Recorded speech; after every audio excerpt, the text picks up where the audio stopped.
بسم اللہ الرحمن الرحیم۔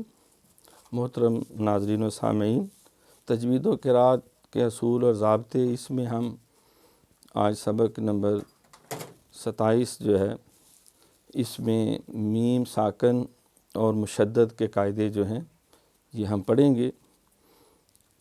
سب سے پہلے قاعدہ یہ ہے کہ میم اگر مشدد ہو اور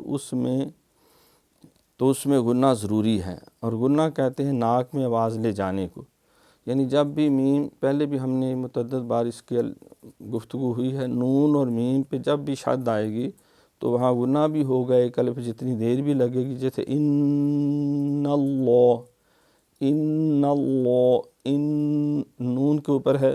اسی طرح میم لما، یہ نہیں لما نہیں، لما اہتمام سے، لم غنے کا مطلب ہے ناک میں آواز لے جانا، اور اس حالت میں اس کو حرف غنہ کہتے ہیں۔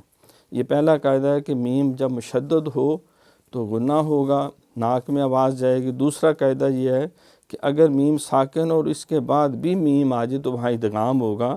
یہ ادغام اجتماع مثلین ہے، تو دونوں میم مل کر وہ ایک میم بن جائیں گے اور اس کے اوپر شد ڈال دیں گے، وہ مشدد ہو جائے گی۔ جیسے الیکم مرسلون، یہ پہلے میم ساکن ہے، آگے میم متحرک ہے، تو ہم نے کاف کو میم متحرک کے ساتھ جوڑ دیا، حمزہ زر ای، لام یا زر لئی، الی، کاف میم پیش کم، کا میم را پیش مر، الیکم مر، تو یہاں غنہ بھی کر دیا، تو یہ ادغام کا قاعدہ۔ تیسرا ہے اگر میم ساکن کے بعد با ہو تو وہاں غنہ کے ساتھ اخفا ہوگا، اس اخفاء کو اخفاء شفوی کہتے ہیں، اونٹوں کے اندر چھپانا۔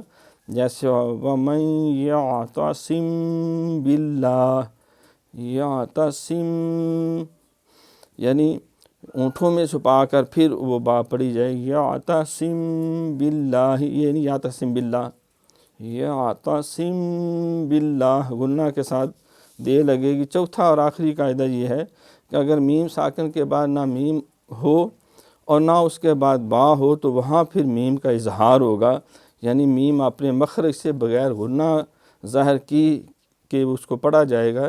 جیسے انعمت، یہ نہیں کہ انعمت، نہیں، انعمت، انعمت، اگر زبر ہو یا پیش ہو، غیر المغضوب علیہم، وہ تو آگے ہے، اہدنا الصراط المستقیم صراط الذین انعمت، انعمت، عمت، یہ نہیں دیر نہیں لگے گی، انعمت، اور اس کو اظہار شفوی کہتے ہیں۔